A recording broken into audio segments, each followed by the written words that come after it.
Hi everybody, and welcome to Photomikes Garage. Okay, as you can see, I've taken the 1973 Z28 out for a little run today. It's a beautiful day in the countryside. This is a beautiful spot right here. The countryside of Maple Ridge, close to Vancouver, BC, Canada. Great place to live, most of the time. Okay, I've owned this car since 1982. And in a previous video, I sort of talked about how I found this car and purchased this car. And I kind of made a mistake, kind of got ripped off. Okay, it was a rip-off because this was a Bondo Queen when I picked it up in '82. They used newspapers covered in Bondo at the back of this car to cover up the fact that it was completely rusted out at the back. As a matter of fact, the shop where I actually bought this car in 1982 is only about 2 miles away from where I live now, Maple Ridge. I wonder if I should go back and ask for a refund. Okay, so after I found out that the car was so rusty underneath, I decided to keep it, and I decided to fix it up and replace all the rusty panels because the car was mechanically sound, had the original drivetrain, original transmission, original rear end, and it was mechanically sound. The brakes were okay, everything was okay. It was just the body was rusted. So I replaced most of the panels that were rusty over the next 10-year period. And then I got it painted so it looks like this. Beautiful, right? So for many years, we took it to different car shows, and it never really drove that great in my opinion. I mean, it looks awesome. People would look at this and I get compliments all the time, which I definitely appreciated. It didn't drive that great. The power wasn't that good as I expected because of some changes I made in the 1980s and 90s. But you know, I just drove a few miles to a car show, parked it, and that's it. But recently I started thinking more about safety. Now, everybody's very safety conscious in this world now. I mean, look at COVID, look at the masks, look at all the stuff that we're doing. Safety is the word in our modern society.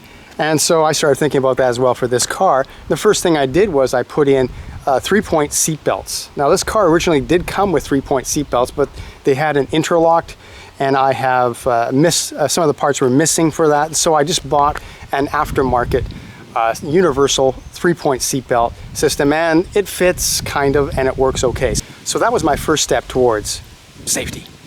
So this year, as the summer season approached, I want to use the car more. And so I started thinking, well, what else should be important that anyone should replace after all these years? This is a car from 1973. And to tell you the truth, the gas system, the gas lines, and the brake lines were original. Yes, I know. I know a lot of people are going to be upset with me saying that, because really when you restore a car, not that this car is completely restored, but when you fix up an old car, the first thing you should really think about is the brakes. Got to get the brakes working, but also, of course, the brake lines should be replaced. And this is really true. And the brake lines don't leak. And so you just keep going. But I think with our modern safety consciousness, that kind of philosophy doesn't work, especially if you've got your family in the car. You don't want to hurt them, and you don't want to hurt anybody else, do you? So you've got to replace your brake lines. Even if you do nothing else, replace the brake lines in a car that's from 1973. Because the brake lines are mild steel from that era. They're not stainless steel. They will rust, and they will rust from the inside because you're going to get water in your braking system, just moisture, and a lot of people don't change their brake fluid.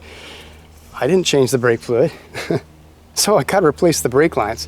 So I've already replaced the fuel line, and sure enough, it was just about to break. It was just about to corrode right through on a certain section, so I'm happy I did that.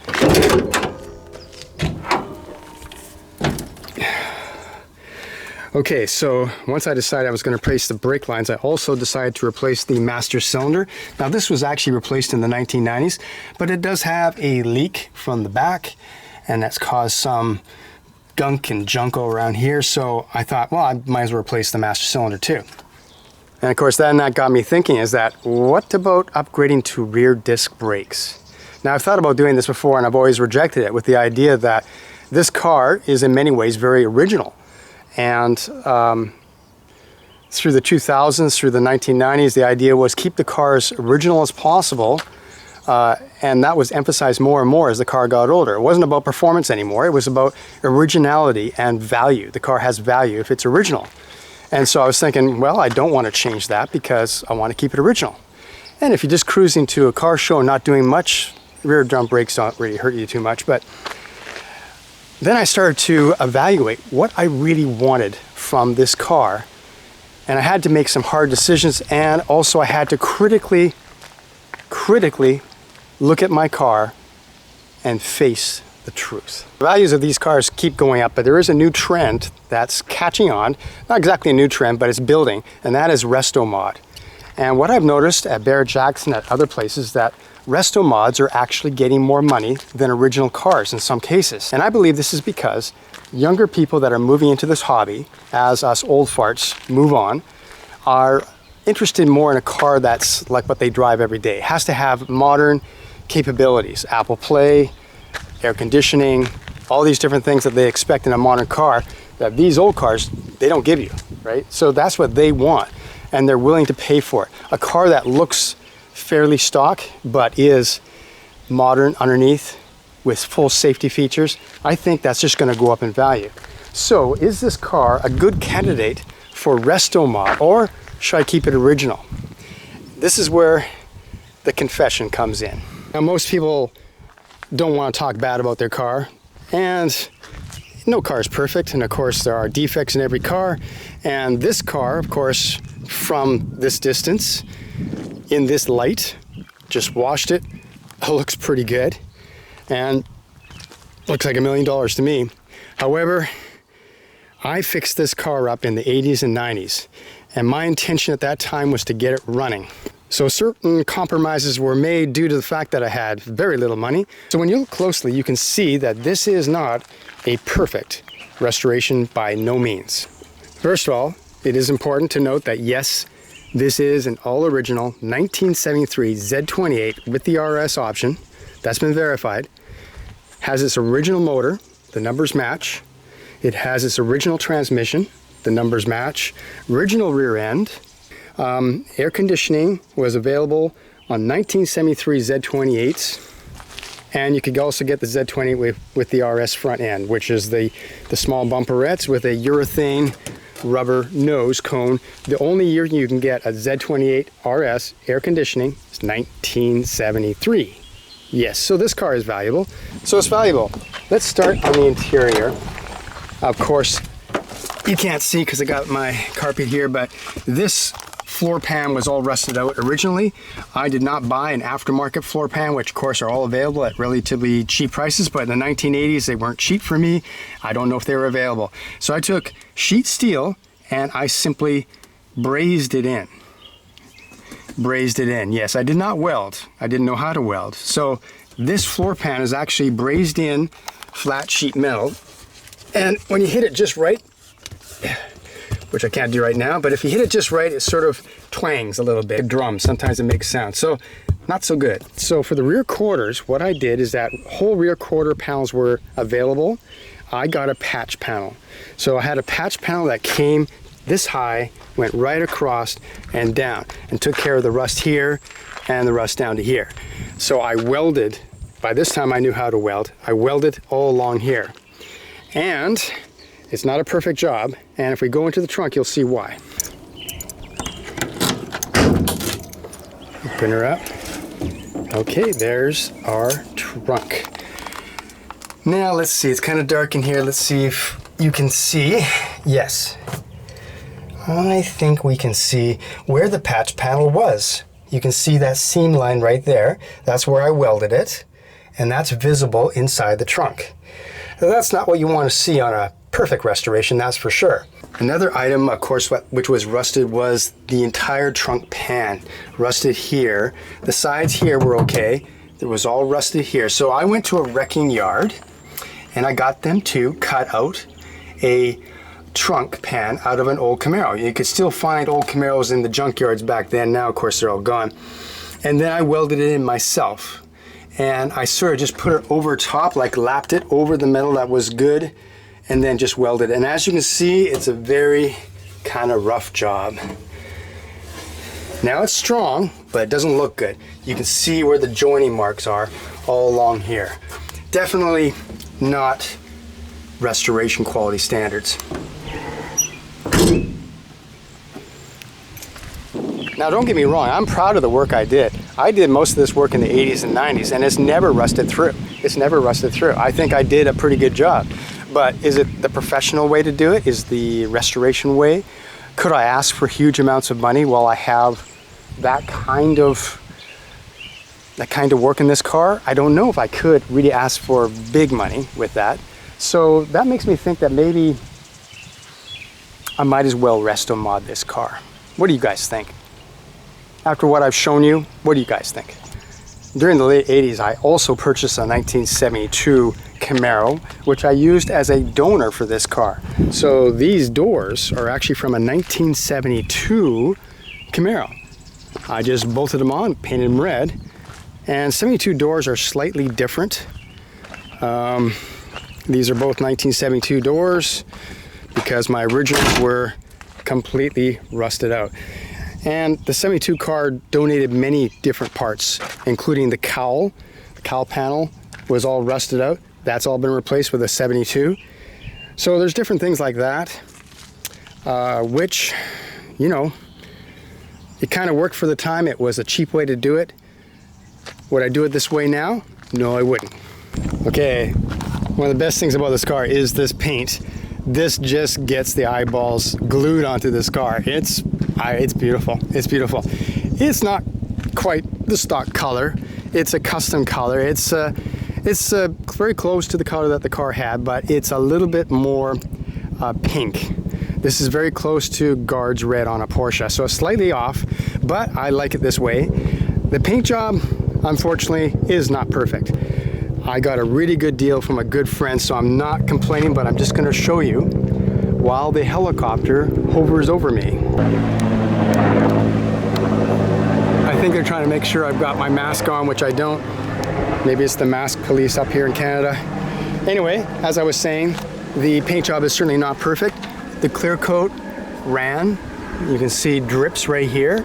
Also, when they painted, yeah, these are painted on stripes just like the factory with a factory stencil that I bought from GM. This is a little bit of overspray. They didn't tape it up quite nicely, and there's a little bit of black overspray here. There's defects. There's just defects in the paint. Certainly, I'm very happy for the price I paid. I paid $4,000 for this paint job in 2003 or 2004, somewhere around there. A super deal.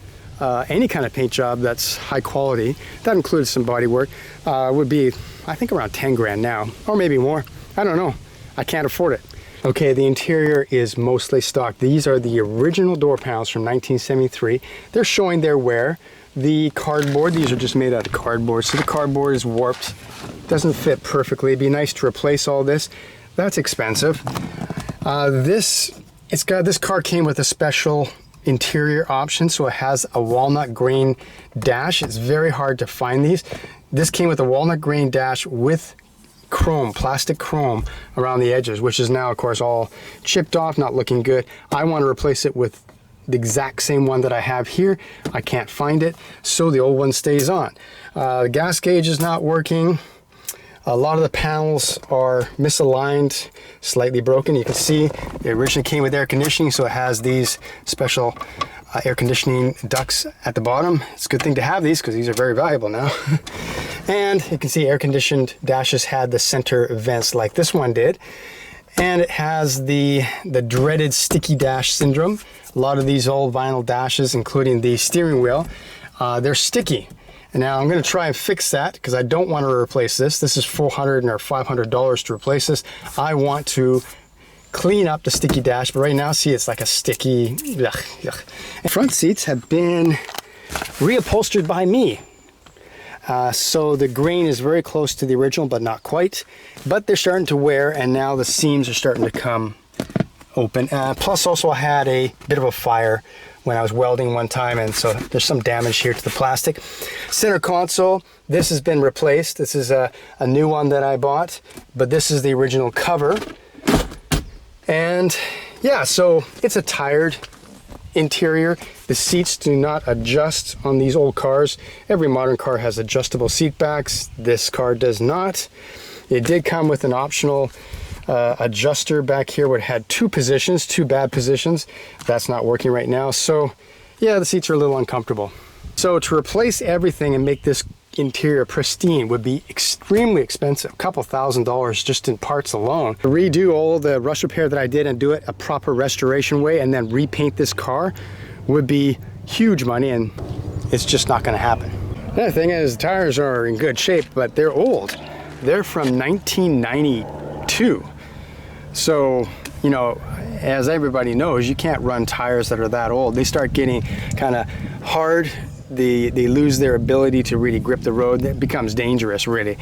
These ones are pretty good shape. They're not cracked or anything else, but they should be replaced. So that's another expense I have to look into. On the second day I owned the car, me and my buddies, we disconnected the air conditioning system, and you can see we didn't do a very nice job. We twisted off this metal line right here because, of course, the old compressor, which used to be right here, which I still have, weighed about, I don't know, like 60 pounds or something, huge chunk of metal. And I was just interested in trying to go as fast as possible, so you got to get rid of that weight. So the air conditioning doesn't work, hasn't worked for years, many, many years. And also the heater doesn't really work. So it's really a car just for sort of like nice summer days, but not too hot, or else you're gonna be boiling in there. So you can see that some things are worn, some things are not working.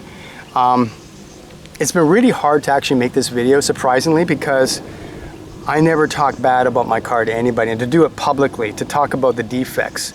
I mean, people see this car and I always get compliments, and some people even offer to buy it. And of course, I don't ever want to sell it. But to actually talk about the defects and make that public, it's been kind of hard, but it's also been kind of makes you feel free.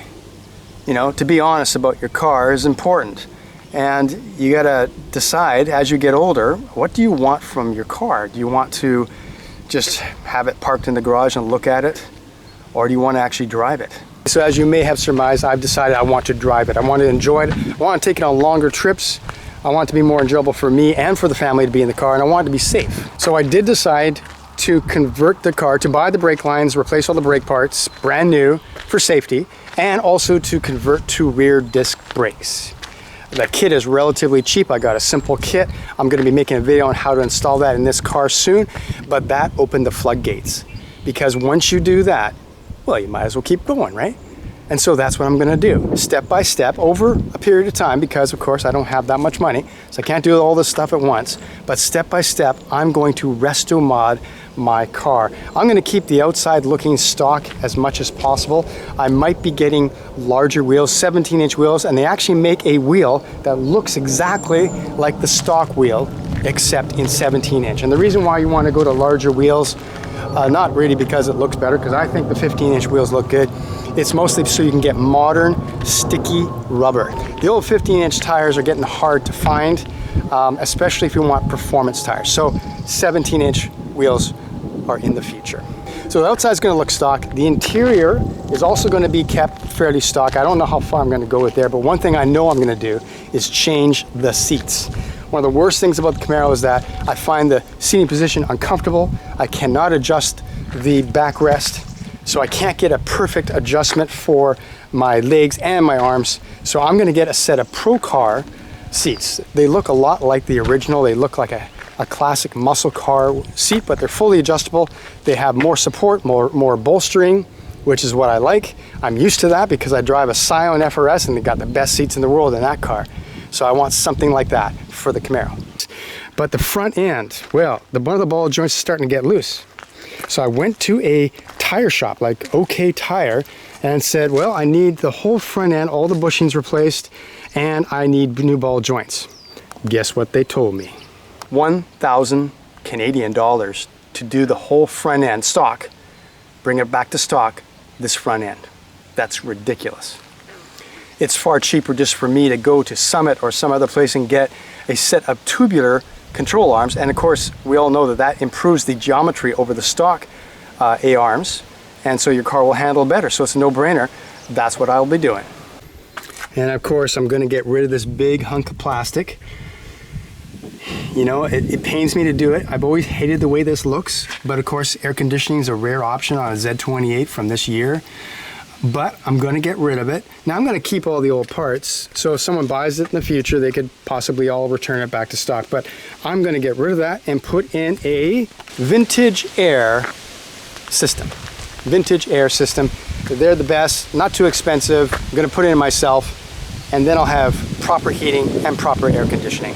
So engine, maybe a bit more horsepower, maybe eventually fuel injection, I don't know. And of course the shifter, we're going to replace this with a Tremec 5 or 6 speed in the future. They have kits that's fairly expensive. I'm not going to be doing that right away. My Muncie still works fine. That'll be in the future. I just want to get out and enjoy this car. I want to enjoy the driving experience as much as I enjoy looking at it. Okay, so those are my plans. That's my confession. This decision has been a long time coming. It's not something I arrived at lightly. I think it's best for me going forward to do this, and I think it actually will not hurt the value of this car because, as I said before, I believe resto mods might be the way of the future for these cars, for the younger people that are going to be buying them in the future. Let me know what you think. Do you think I'm right about that? Do you think it should be kept the way it is no matter what? Or do you think I should resto mod it? Anyway, so join me on the journey. The first step is the brakes. The boxes have just shown up. I'm going to start working on the car very soon. So follow me on my resto mod journey with my 1973 Z28, which I bought in 1982. All right, that's it. Thanks for watching Photomikes Garage. I will see you next time.